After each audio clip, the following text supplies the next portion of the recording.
Everyone, आज हम discuss करने वाले हैं प्रोडक्ट ऑफ टू वेक्टर, दो सदिशों का गुणनफल। दो सदिशों का गुणनफल।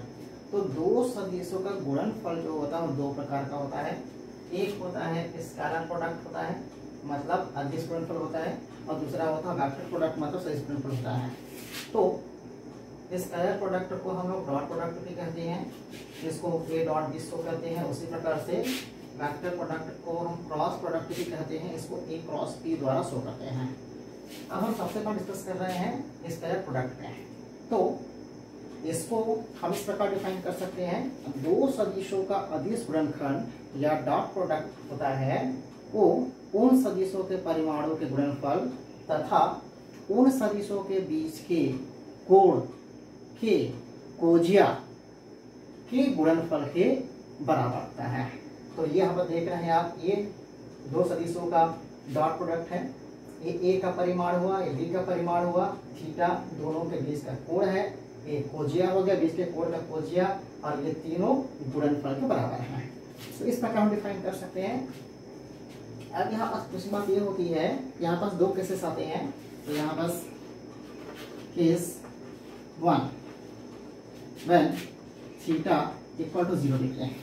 यदि हम कहते हैं कि ये दोनों के बीच में जो कोण है ए और बी, दोनों क्या है, ओवरलैप है, तब इसके बीच का कोण कितना होगा, 0 डिग्री होगा।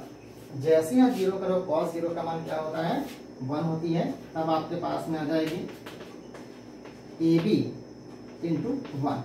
तो कुल मिलाकर क्या आया, A B A dot B is must be equal to आ जाती है ए बी। अब इसके लिए हम फार्मूला निकालेंगे। हम मान लेते हैं, यहाँ पर देखते हैं एक्स अक्ष में आई यूनिट वेक्टर होता है, वाई अक्ष में जे और जेड अक्ष में के यूनिट वेक्टर होता है। अब इसी के आधार पे हम लोग इस पर प्रेजेंट करेंगे। यदि ए और बी यहाँ पर दोनों एक ही दिशा में होंगे, ए मतलब हम आई मान लेते हैं, और जे हम लोग इसको मान लेते हैं जे मतलब बी मान लिए, तब उस कंडीशंस में क्या होगा,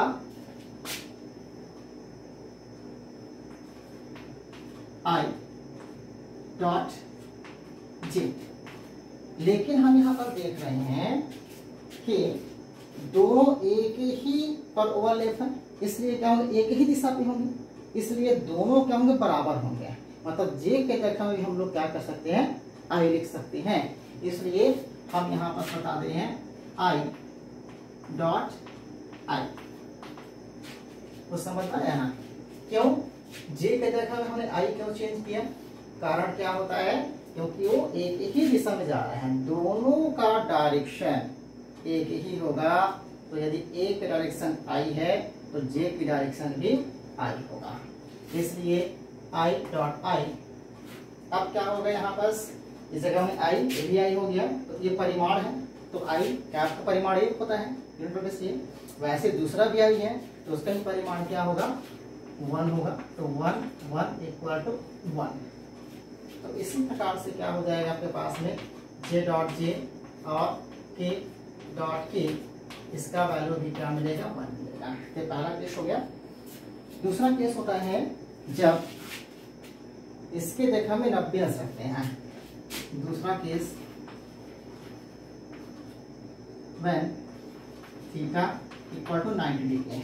यदि हमने क्या कर दिया कि थीटा के जगह में 90 अंश रख दिया, तो जैसे 90 अंश हम रखते हैं, इसका मतलब ये हो जाता है, ये होगा और ये होगा बी। इस प्रकार से थीटा का 90 अंश हो गया, वहाँ इस कंडीशन आ जाएगी, तब A dot B A B cos 90 का मान क्या होता है, 0 होता है। तो A dot B equal to 0।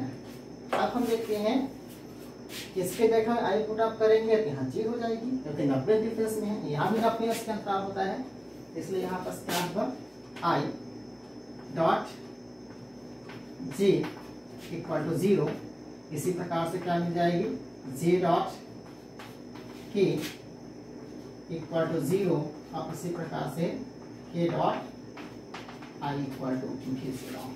तो हम इस प्रकार से इसका बेसिक इंफॉर्मेशन निकाल सकते हैं।